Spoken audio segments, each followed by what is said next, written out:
Hello दोस्तों, नमस्कार। मैं समरेश कुमार, आपका मोस्ट वेलकम है फैक डार्क एसकेडी एजुकेशन चैनल पे। और फैक डार्क एसकेडी एजुकेशन चैनल फिर से हाजिर है संगीत के जितने भी स्टूडेंट हैं उनके लिए। और मैं एक रिक्वेस्ट करना चाहूँगा कि फैक डार्क एसकेडी एजुकेशन चैनल किसी कारण से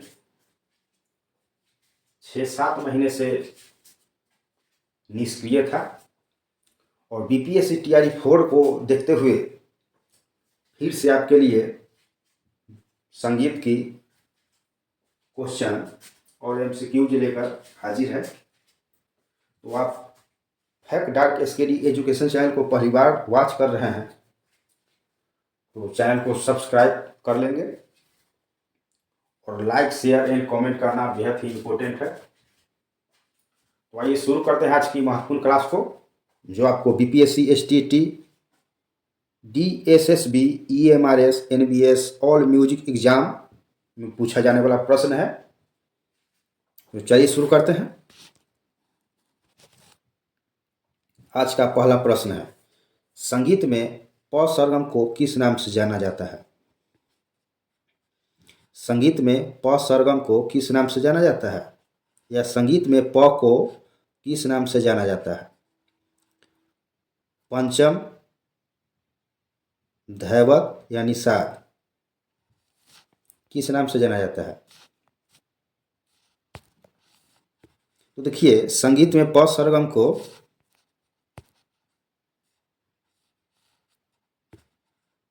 पंचम के नाम से जाना जाता है। इसका एग्जाम्पल देख लीजिए। भारतीय संगीत में एक स्वर की ऊंचाई, भारतीय संगीत में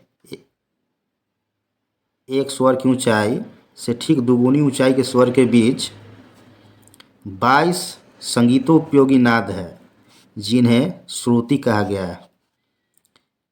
इन्हीं दोनों ऊंचाइयों के बीच निश्चित श्रुतियों पर 7 शुद्ध स्वर विद्यमान हैं, जिन्हें सारे गम पध और नी से जाना जाता है, जिनके नाम है क्रमश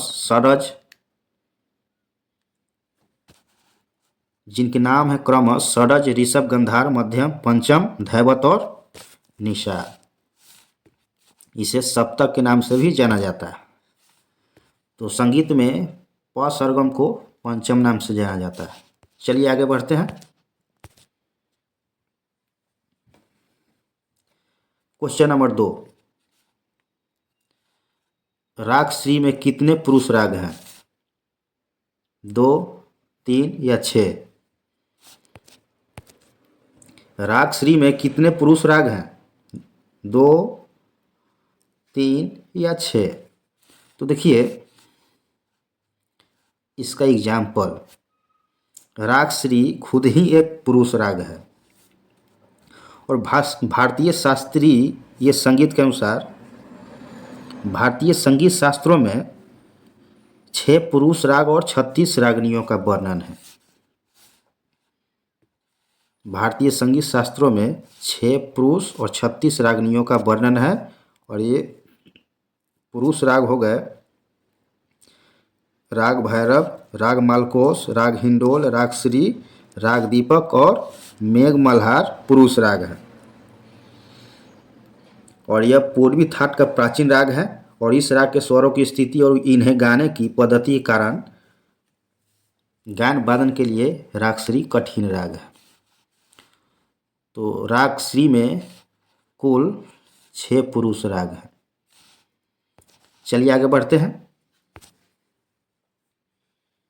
क्वेश्चन नंबर 3, जिनके अवरोह में 6 व अवरोह में 5 स्वर प्रयोग होते हैं, उन्हें क्या कहा जाता है? सांडव ऑर्डर, सांडव संपूर्ण या संपूर्ण संपूर्ण? तो देखिए एग्जाम्पल, जिस राग में 6 स्वरों का प्रयोग होता है, जिस राग में 6 स्वरों का प्रयोग होता है और एक स्वर वर्जित होता है, तो उसे सांडव जाति का राग कहते हैं, जैसे राग मारवा। जिस राग में 2 स्वर वर्जित करके केवल 5 स्वरों का प्रयोग होता है तो वह औडव जाति का राग हो जाता है, जैसे भूपाली राग औडव जाति का है। तो जिस राग में 6 स्वरों का प्रयोग हो वह 5 स्वर प्रयोग वर्जित है, उन्हें हम औडव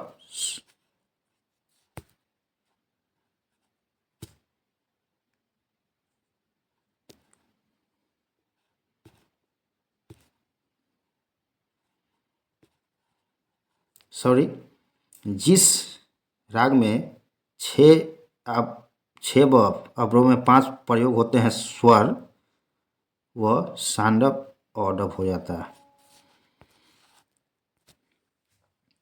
चलिए क्वेश्चन नंबर 4 है, पाश्चात्य संगीत में स्वरों की कम से कम दूरी को क्या कहते हैं? पाश्चात्य संगीत में स्वरों की कम से कम दूरी को क्या कहते हैं?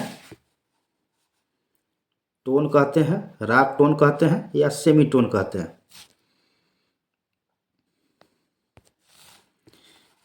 तो देखिए, पाश्चात्य संगीत में स्वरों की कम से कम दूरी को सेमी टोन कहा जाता है। इसका एग्जाम्पल हो गया, पाश्चात्य संगीत में स्वरों की कम से कम दूरी को सेमी टोन कहते हैं, जैसे स से कोमल रे या शुद्ध ग से शुद्ध म आदि, एवं 2 सेमीटोन मिलकर एक टोन कहलाता है, जैसे सा प्लस रे। 2 सेमीटोन मिलकर एक टोन कहलाता है। तो इसे आप याद रखेंगे और ये अति महत्वपूर्ण प्रश्न है। चलिए आगे बढ़ते हैं। क्वेश्चन नंबर 5, अहिर भैरव राग एक राग है। कौन सा राग है? अहिर भैरव राग एक राग है। ऋतु प्रधान राग है या भाव प्रधान राग है या मेघ प्रधान राग है? तो चलिए इसका डिफिनेशन देखते हैं। अहिर भैरव राग एक ऋतु प्रधान राग है। अहिर भैरव राग एक ऋतु प्रधान राग है और राग अहिर भैरव दिन के रागों में एक विशेष स्थान रखता है और यह राग पूर्वांग में राग भैरव के समान है और उत्तरांग में राग काफी के समान है। राग के पूर्वांग का चलन भैरव के समान ही होता है, जिसमें ऋषभ पर आंदोलन किया जाता है। तो इसे आप जरूर याद रखेंगे, इम्पोर्टेंट प्रश्न है। और राग भैरव एक ऋतु प्रधान राग है। उत्तर ए सही हो जाएगा। चलिए आगे बढ़ते हैं। क्वेश्चन नंबर 6, सारना चतुष्टयी मोटे तौर से कितने भागों में विभक्त हैं? सारना चतुष्टयी मोटे तौर से कितने भागों में विभक्त हैं? तो उत्तर हो गया प्रश्न 4 भाग, 5 भाग या 7 भाग में। चलिए इसका एग्जाम्पल देखते हैं। ये अपनी पुस्तक नाट्य शास्त्र में भरत मुनि ने सारना चतुष्टयी को 4 भागों में विभाजित किया है। प्रत्येक भागों को सारना और संपूर्ण प्रयोग को सारना चतुष्टयी की संज्ञा दी गई है। तो हमारा उत्तर हो जाएगा सारना चतुष्टयी 4 भागों में विभक्त है।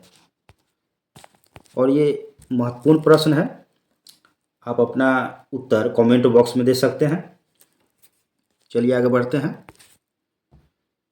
क्वेश्चन नंबर 7, संगीत में कितने ग्राम होते हैं? और ये अति महत्वपूर्ण प्रश्न है, बीपीएससी टीआरई 4 में पूछा जा सकता है, क्योंकि टीआरई 3 में ये पूछा गया प्रश्न है। संगीत में कितने ग्राम होते हैं? 2 ग्राम या 3 ग्राम या 7 ग्राम? तो चलिए इसका डिफिनेशन देख लेते हैं। संगीत में 7 ग्राम है। संगीत में 7 ग्राम है। षड्ज मध्यम, षडज, मध्यम, गंधार नामक 3 ग्राम निश्चित कर लिए गए हैं, जिन्हें क्रमश नंदावर्त, सुभद्र और जीमूत कहते हैं। तो इसे आप याद रखेंगे। चलिए आगे बढ़ते हैं। संगीत में 7 ग्राम होते हैं।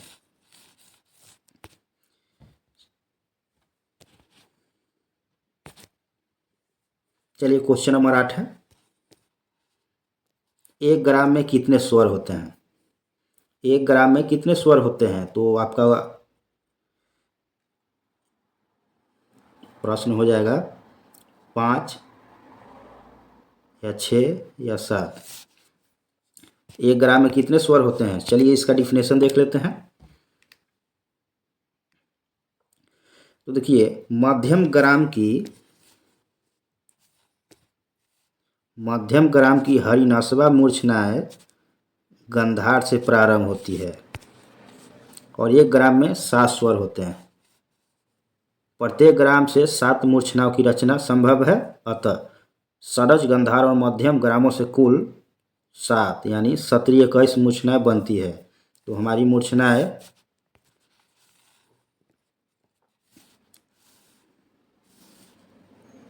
मूर्छनाओं की संख्या 22 है और 1 ग्राम में 7 स्वर होते हैं। तो 7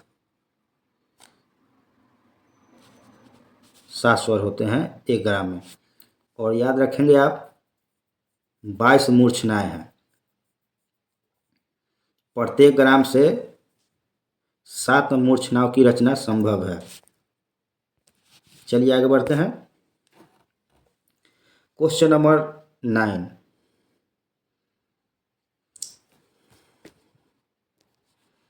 कलाबंध की संज्ञा किस गाय को प्रदान की जाती है? कलाबंध की संज्ञा किस गाय को प्रदान की जाती है? तो आपका प्रश्न हो जाएगा ध्रुपद गाय को, खयाल गाय को या ठुमरी गाय को। तो चलिए इसका डिफिनेशन देख लेते हैं। तो डिफिनेशन हो गया, कलाबंध की संज्ञा ध्रुपद गाय को प्रदान की जाती है और ध्रुपद गायक तानपुरा और पखावाज जैसे वाद्य यंत्रों का प्रयोग करते हैं। तो कलाबंध की संज्ञा ध्रुपद गायक को दिया जाता है। हमारा उत्तर ये हो जाएगा। चलिए आगे बढ़ते हैं। क्वेश्चन नंबर 10, आलाप में क्या क्या शामिल होता है? और ये नॉर्मल प्रश्न है और नॉर्मल प्रश्न को एग्जाम में घुमा कर पूछता है। तो आलाप में क्या क्या शामिल होता है? वर्ण, गमक और अलंकार। चलिए इसका डिफिनेशन देख लेते हैं। जिस राग के स्वरों का उसके वादी, संवादी तथा विशेष स्वरों को दिखलाते हुए विस्तार करना और साथ में उसे वर्ण, गमक, अलंकार आदि से विभूषित करना, उस राग का आलाप कहलाता है। तो आलाप वर्ण, गमक और अलंकार के मिलकर होता है आलाप। तो हमारा उत्तर हो जाएगा, आलाप में वर्ण शामिल है, गमक शामिल है और अलंकार शामिल है।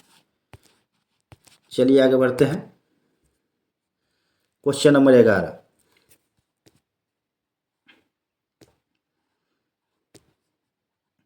कर्नाटक पद्धति में चतुस्र जाति के मात्या ताल में कितनी मात्रा होती है?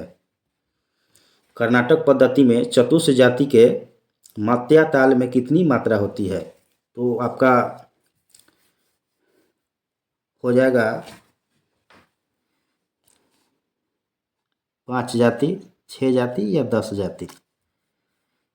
प्रश्न, चलिए डिफिनेशन देख लेते हैं। तो डिफिनेशन कह रहा है, कर्नाटक पद्धति में चतुस्र जाति के मात्या ताल में 10 मात्रा होती है और ताल एक निश्चित समय के चक्र या मीटर एक विशेष रचना के लिए निर्धारण करता है, जो धड़कनों के समूह से बनाया गया है। तो कर्नाटक ताल पद्धति में चतुस्र जाति की मात्रा ताल में 10 मात्रा होती है। चलिए आगे बढ़ते हैं। क्वेश्चन नंबर 12, ताल कितने प्रकार की होती है? ताल कितने प्रकार की होती है? 5 प्रकार की, 6 प्रकार की या 7 प्रकार की? चलिए डिफिनेशन देख लेते हैं। तो शास्त्रीय संगीत में ताल की बड़ी अहम भूमिका होती है और संगीत में ताल देने के लिए तबले, मृदंग, ढोल और मंजीरे का इस्तेमाल किया जाता है। संगीत में समय पर आधारित ताल 7 प्रकार के हैं। तो ताल के कितने प्रकार होते हैं? 7 प्रकार होती है। और देखिए कौन कौन से ताल हैं। अत ताल, ध्रुव ताल, एक ताल, झप ताल, मात्या ताल, रूपक ताल और त्रिपुटा ताल। और ये महत्वपूर्ण प्रश्न है, तो इसे आप जरूर नोट डाउन करेंगे अपने डायरी में। चलिए आगे बढ़ते हैं। क्वेश्चन नंबर 13, सरज ग्राम एवं मध्यम ग्राम की मत्स्य रिक्ता मार्ग किसके समान है?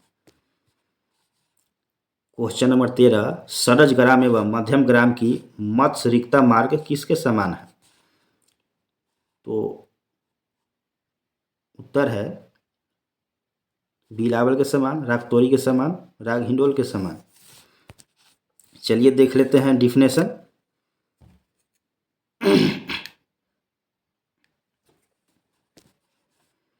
चलिए डिफिनेशन देख लेते हैं। सरज ग्राम एवं मध्यम ग्राम की मत्स्य रिक्ता मार्ग बिलावल राग के समान है। तो उत्तर हो जाएगा राग बिलावल। और ये डिफिनेशन आप याद रखेंगे क्योंकि बीपीएससी में आपको डिफिनेशन के साथ पूछता है और डिफिनेशन से ही क्वेश्चन बनता भी है। तो चलिए आगे बढ़ते हैं। क्वेश्चन नंबर 14, तैल चित्रकारों में त्रावणकोर के किस राजा का नाम उल्लेखनीय है? तैल चित्रकारों में त्रावणकोर के किस राजा का नाम उल्लेखनीय है? तो राजा रवि वर्मा का नाम, राज वर्मा का नाम या सील वर्मा का नाम? चलिए डिफिनेशन देख लेते हैं।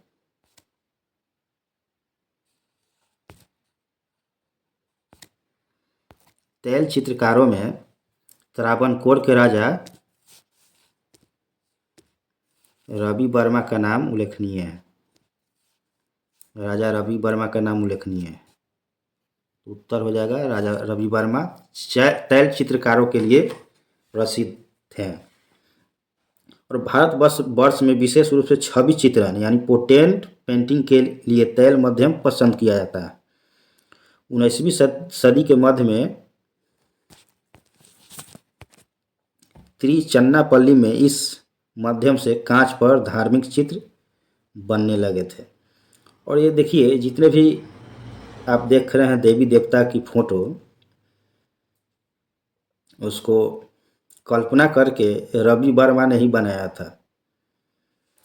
चलिए आगे बढ़ते हैं।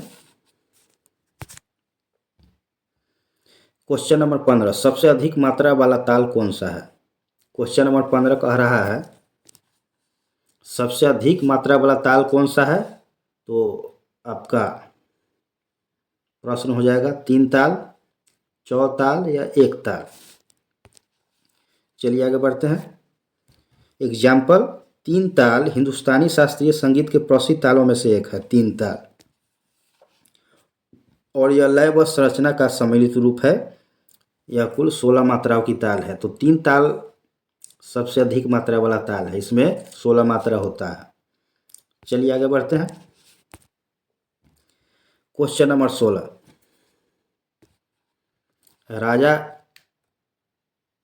क्वेश्चन नंबर 16 है राजा छत्रपति सिंह क्या बजाते थे? राजा छत्रपति सिंह क्या बजाते थे? तो तबला वादक थे, पखावाज वादक थे या नक्कारा वादक थे? चलिए डिफिनेशन देख लेते हैं। देखिए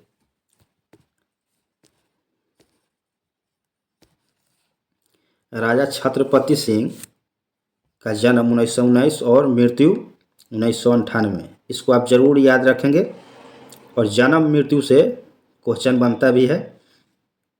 तो देखिए राजा छत्रपति सिंह एक भारतीय पखावाज वादक थे और वह हिंदुस्तानी शास्त्रीय संगीत में इस्तेमाल किए जाने वाले पखावाज ड्रम पर अपना कलाकारी किया करते थे। तो राजा छत्रपति सिंह पखावाज वादक थे। चलिए आगे बढ़ते हैं। क्वेश्चन नंबर 17, राग बिलावल का नाम किस राज्य के बेराबल के नाम पर रखा गया है? राग बिलावल का नाम किस राज्य के बेराबल के नाम पर रखा गया है? गुजरात के नाम पर, राजस्थान के नाम पर या सिक्किम के नाम पर रखा गया है? तो देखिए, बिलावल एक राग है और हिंदुस्तानी शास्त्रीय संगीत में इसी नाम के एक थाट भी है। राग बिलावल का नाम गुजरात के बेरावल के नाम पर रखा गया है और 19वीं सदी की शुरुआत में बिलावल उत्तर भारतीय संगीत का मानक रहा। तो राग बिलावल का नाम गुजरात राज्य के बेरावल के नाम पर रखा गया है। चलिए आगे बढ़ते हैं। क्वेश्चन नंबर 18, तानपुरा का आविष्कार कब हुआ था? तानपुरा का आविष्कार कब हुआ था? 14वीं शताब्दी में, 4वीं शताब्दी में, 5वीं शताब्दी में या 7वीं शताब्दी में? देखिए, एग्जाम्पल है, भारत में तानपुरा का प्रारंभिक विकास लगभग 6वीं या 7वीं शताब्दी में बताया जाता है और 6वीं और 7वीं शताब्दी की मूर्तियाँ लंबे बीना वादकों को दर्शाती है, यानी बुद्ध काल के समय में ही बीना का आविष्कार हुआ था, यानी 7वीं शताब्दी में।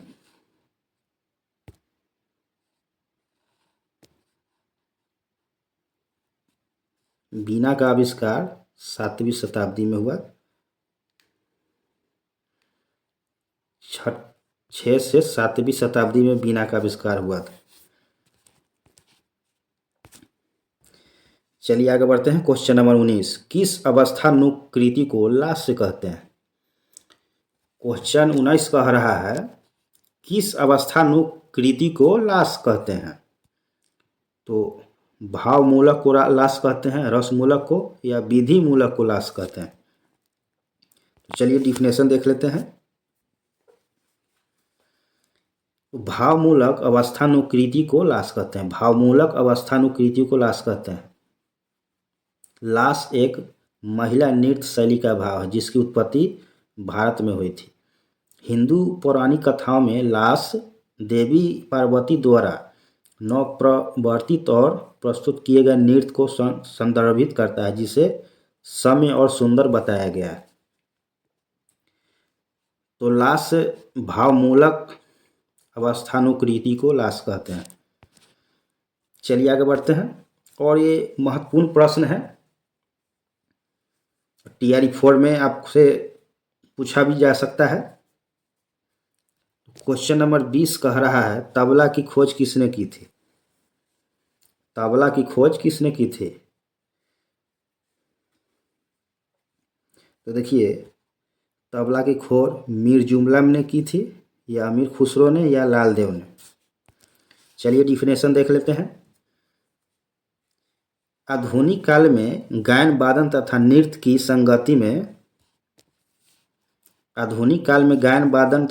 संगति में तबले का प्रयोग होता है। अभी तबले का प्रयोग होता है, और 13वीं शताब्दी के भारतीय कवि तथा संगीतज्ञ अमीर खुसरो द्वारा तबले का जन्म हुआ है। तो अमीर खुसरो हैं तबला के जनक। चलिए आगे बढ़ते हैं। क्वेश्चन नंबर 21, ध्रुपद गायन शैली क्या है? ध्रुपद गायन शैली क्या है? शब्द प्रधान गीत है, लयबद्ध आधारित है, या अचल पद वाली गायकी है? ध्रुपद। चलिए डिफिनेशन देख लेते हैं। ध्रुपद एक शब्द प्रधान गीत है, इसे अचल पद वाली गायकी भी कहते हैं। ध्रुपद को हिंदुस्तानी राग दरबारी संगीत के उच्चतम श्रेणी के गीत के प्रकार माना जाता है। तो ध्रुपद गायन शैली शब्द प्रधान गीत है। तो इसे आप ज़रूर याद रखेंगे और अपने डायरी में नोट करेंगे, क्योंकि अति महत्वपूर्ण प्रश्न है। TRE 2 और TRE 3 में पूछा गया प्रश्न है। चलिए आगे बढ़ते हैं। Question number 22। पार्वती ने लास्य नृत्य की शिक्षा बानासुर के किस पुत्री को दी थी? पार्वती ने लास्य नृत्य की शिक्षा बानासुर की किस पुत्री को दी थी?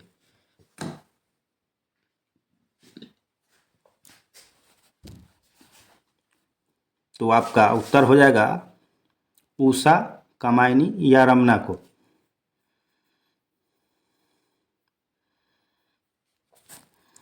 देखिए एग्जाम्पल,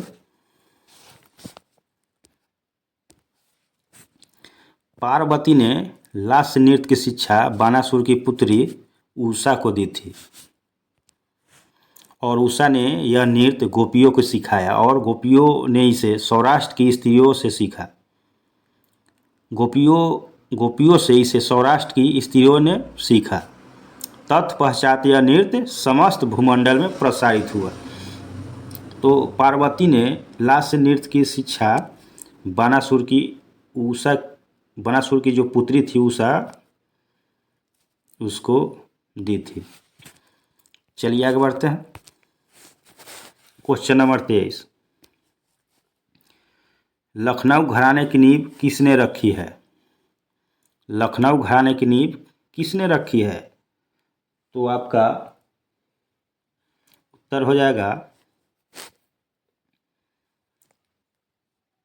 उस्ताद बख्शू खां, उस्ताद लक्सू खां या उस्ताद उक्सू खां। चलिए डिफिनेशन को भी देख लेते हैं कि मियाँ बख्शू खां लखनऊ के एक प्रसिद्ध तबला वादक थे और लखनऊ घराने की नींव उस्ताद बख्शू खां ने रखी थी। लखनऊ घराना की स्थापना अवध के आखिरी नवाब बाजिद अली शाह के संरक्षण में हुई थी। तो लखनऊ घराने की नींव उस्ताद बख्शू खां ने रखी थी। चलिए आगे बढ़ते हैं। Question number 24। भरत मुनि के नाट्य शास्त्र में अंगहारों की संख्या कितनी है?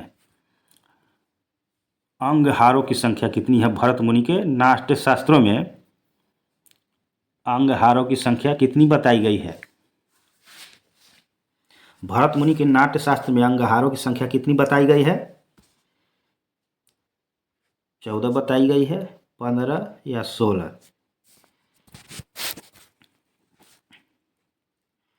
अपना उत्तर कमेंट बॉक्स में जरूर देंगे। और BPSC TRE में आपको सिर्फ MCQs पढ़ने से तैयारी पूरी नहीं होगी। MCQs के साथ आपको डिफिनेशन को भी याद रखना पड़ेगा, क्योंकि डिफिनेशन से भी अधिक क्वेश्चन बन रहा है। आप देख सकते हैं कि इसमें डिफिनेशन भी है और डिफिनेशन को अगर अलग अलग कर दिया जाए तो उसमें क्वेश्चन भी छुपा रहता है। तो चलिए इसका डिफिनेशन देख लेते हैं। भरत मुनि के नाट्य शास्त्र में अंगहारों की संख्या 16 बताई गई है। अंगहारों की संख्या 16 बताई गई है और भरत मुनि द्वारा दिए गए अंगहारों से मूलतः 16 अंगहार है। इसमें 3 कर्णों से 3 कलापक एवं 4 कर्णों से 5 मंडल एवं 4 संघातक है। तो भरत मुनि के नाट्य शास्त्रों में अंगहारों की संख्या 16 बताई गई है। चलिए आगे बढ़ते हैं। लास्ट क्वेश्चन है क्वेश्चन नंबर 25। क्वेश्चन नंबर 25 है, भारतीय संगीत में कितने प्रमुख ताल भेद है? भारतीय संगीत में कितने प्रमुख ताल भेद है? 7 ताल भेद है, 9 ताल भेद है या 14 ताल भेद है? आप अपना उत्तर कमेंट बॉक्स में जरूर दें।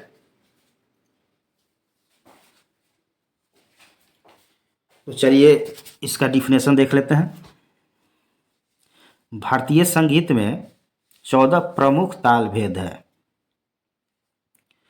14 प्रमुख ताल भेद में तांडवीय ताल भी है, जो वीर रस तथा विभत्स रस के सम्मिश्रण से बना है। और शिव का एक नाम भी तांडव भी है, यानी कि शिव, नटराज, तांडवीय ताल यानी वीर रस तथा विभत रस के सम्मिश्रण से बना है। ये शिव का नाम ताल तांडव भी है, तो ये इससे आपको क्वेश्चन भी बन सकता है। तो आपका उत्तर हो जाएगा, देखिए भारतीय संगीत में प्रमुख ताल भेद 14 है, और ये महत्वपूर्ण प्रश्न है। इससे आपको पूछा भी जा सकता है कि शिव का दूसरा नाम क्या है। तो शिव का दूसरा नाम तांडव है, तो इसे आप याद रखेंगे। और आप अगर पीडीएफ चाहते हैं तो डिस्क्रिप्शन में टेलीग्राम का लिंक है, वहाँ ज्वाइन कर लीजिएगा और वहाँ पीडीएफ आपको मिल जाएगा। तो चलिए इसी के साथ मिलते हैं अगले वीडियो में। और ये महत्वपूर्ण क्वेश्चन है म्यूजिक का, तो इसे आप ज़रूर वॉच करेंगे और पूरी वॉच करेंगे, क्योंकि पूरी वॉच करेंगे तभी ये वीडियो ज़रूरतमंद स्टूडेंट के पास पहुंच पाएगा। आपको जब आप पूरी वॉच करेंगे तो यूट्यूब रिकमेंड में भेजेगा। अगर आप भगा भगा कर देखेंगे, स्किप करके देखेंगे, तो वीडियो आगे नहीं जा पाएगा। तो चलिए इसी के साथ ही मिलते हैं अगले वीडियो में। धन्यवाद।